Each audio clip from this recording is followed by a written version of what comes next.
You wake up and something is wrong before you understand what it is. The house has a different quality to its quiet.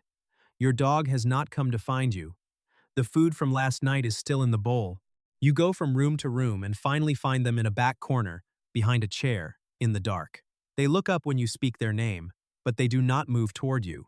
And you stand in that doorway with a feeling that something has shifted that you cannot name yet. Most of us have been in this moment, or we know we will be. And the question that arrives immediately is this: do they know what is happening to them? Are they afraid? Are they in pain? Most people assume one of two things. Either that dogs know they are dying, in something like a human sense, and are moving through a kind of preparation, or that they have no awareness at all, that the withdrawal is simply a failing body moving toward rest. Here is the problem. Both of those framings are incomplete. What the research actually shows is something more specific, more biologically grounded, and ultimately more moving than either of them. And understanding it changes almost everything about how you are in the room with them. In 2018, a team at the University of Vienna, led by Katharina Breuer, published a study examining self-recognition in dogs through olfaction. Earlier research had established that most dogs do not pass the classic mirror self-recognition test. But the Vienna team argued this was a failure of the test's design, not of canine self-awareness. Dogs are olfactory animals, not visual ones. They adapted the protocol using scent, presenting 42 dogs with samples of their own body odor, modified versions of that odor, and the odor of unfamiliar dogs. Dogs spent significantly more time investigating the modified version of their own scent. They recognized their own smell, and they noticed when it changed. Now consider what that means at the end of a dog's life. A dog's body chemistry shifts measurably as organ function declines. The specific volatile organic compounds in their breath, saliva, and skin change in profile as tissue metabolism alters. A dog's olfactory system, built around 300 million scent receptors compared to the 6 million in a human nose, would register that shift clearly and continuously.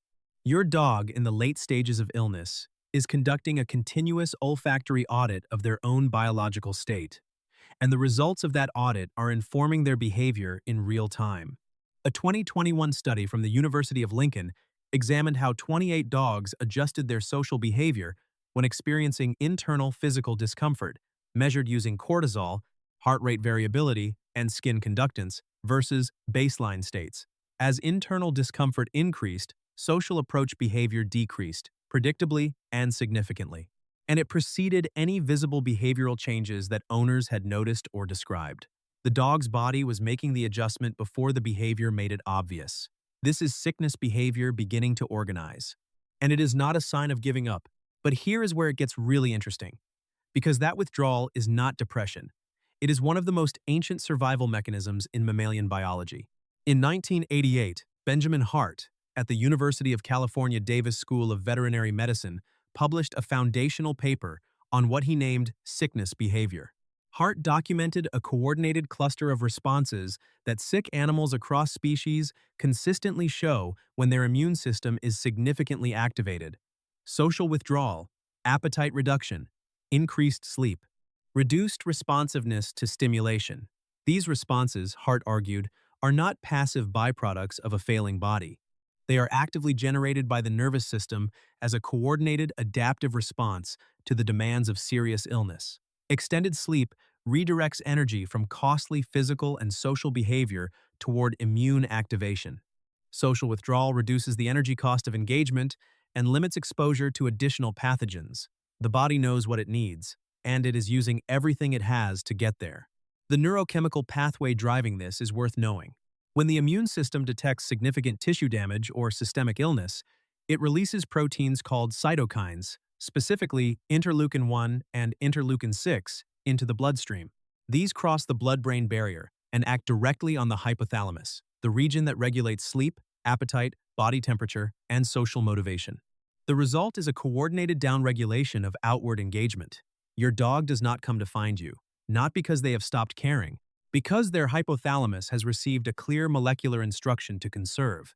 And this is where it gets deep, because there is a second layer to the withdrawal, one that is specifically canine, and that goes back tens of thousands of years. In ancient wolf pack dynamics, an animal who remained with the group while seriously ill drew attention from predators and consumed resources the healthy animals needed. Over deep evolutionary time, the drive to create distance from the social group when gravely ill became encoded in the canid lineage. A 2020 study at Stockholm University analyzed behavioral data from 51 gray wolves in managed packs over 7 years. Sick wolves consistently moved to the periphery of their sleeping area and reduced social initiation, even in populations where food was provided and predator pressure was zero. The behavior persisted in the complete absence of its original triggers. It had become automatic. Your dog carries that same drive. When they move to the corner, when they stop coming to find you, they are executing a behavior their ancestors carried for tens of thousands of years. A behavior that, in its original context, was an act of protection for the ones they lived with. Keep the group safe. Do not become a burden. That is what the biology of withdrawal is actually saying. Here is the finding that sounds, at first, completely impossible. In 2013, researchers at the University of Michigan, led by Jimo Borjigin, published a study examining brain activity in rats during cardiac arrest using continuous electroencephalographic recordings. In the 30 seconds following cardiac arrest, the brain produced a surge of coherent gamma wave activity, the same high-frequency oscillation associated with conscious processing and vivid dreaming, that was higher in amplitude than anything recorded during the waking state before it. The dying brain was not going quiet. It was going bright. Subsequent work published in 2023 extended this finding to 4 humans who died in hospital during continuous electroencephalographic monitoring. The gamma wave surge appeared in all 4 cases, concentrated in the region most associated with spatial awareness and the integration of sensory experience into a unified conscious moment. The dying brain, in those final seconds, was producing its most organized neural activity of the entire recording period. We cannot say what that looks like from inside a dog's experience, but here is what that finding sits alongside in the clinical record: the terminal rally. After days or weeks of withdrawal, a dog sometimes rallies, gets up, eats, finds the people in the house, one by one, wags. Seems, for an hour or an afternoon, like the dog they were years ago, and then they are gone. These accounts are so consistent across clinical settings that veterinarians have a framework for them. In 2023, a team at the University of California, San Diego cataloged 114 documented accounts of terminal rallies in companion animals from both owners and veterinary professionals. The pattern was strikingly consistent across all of them. A period of reduced engagement, a brief and clear increase in social initiation and purposeful movement, and then death within 24 to 48 hours. The researchers proposed the same surge of neural coherence documented in the electroencephalographic studies as a partial explanation, a final organization of the brain's most familiar processes, the faces it knows, the smells that have always meant safety. Now think about what all of this means for how you have been reading your dog. Your dog is not giving up when they move to the corner. They are concentrating everything their body has left into the biological process of fighting. They are not retreating from the relationship. They are protecting it by following the deepest instruction their lineage knows. Your dog is not afraid of you in those final days. Dogs in familiar environments with familiar people do not show the cortisol spikes associated with threat responses, even in the final stages of illness.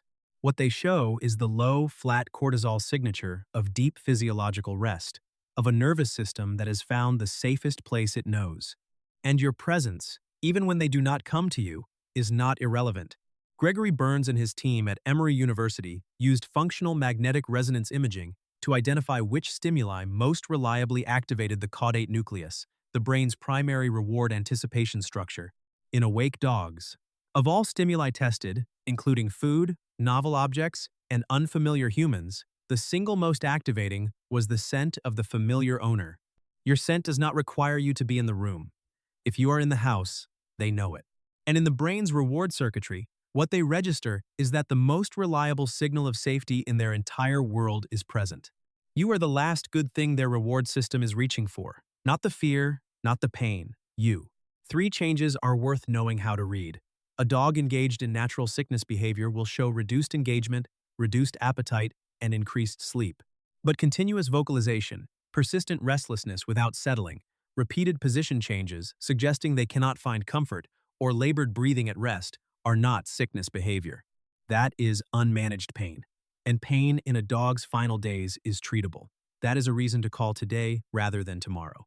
A sudden return of intense proximity seeking, paired with an inability to settle, panting without clear cause, and restlessness is one of the more reliable behavioral indicators of pain that has exceeded a manageable threshold. It deserves a veterinary conversation, not a different interpretation. And a dog whose quality of daily experience has fallen below any meaningful threshold of comfort or pleasure may be a candidate for a conversation about euthanasia. That is not a failure of love. The research on cortisol and neural activity during veterinary euthanasia is unambiguous. Stress markers remain low throughout. The loss of consciousness is rapid, and if you are in the room, your scent is the last signal that activates in the reward circuitry before it quiets. You are the last thing they experience. That is what the imaging data shows. If you have been through this, I would like to know what surprised you most. What your dog did that you did not expect. Leave it in the comments. The science that sits underneath all of this has one more layer we have not touched. What grief does to your nervous system after. And why the research says it deserves the same seriousness you would give any other significant loss. That is where we go next time. Your dog spent their whole life reading your face, returning to your scent. In whatever remains of their awareness in those final hours, the last thing their reward system is reaching for is you. Make sure they can find you.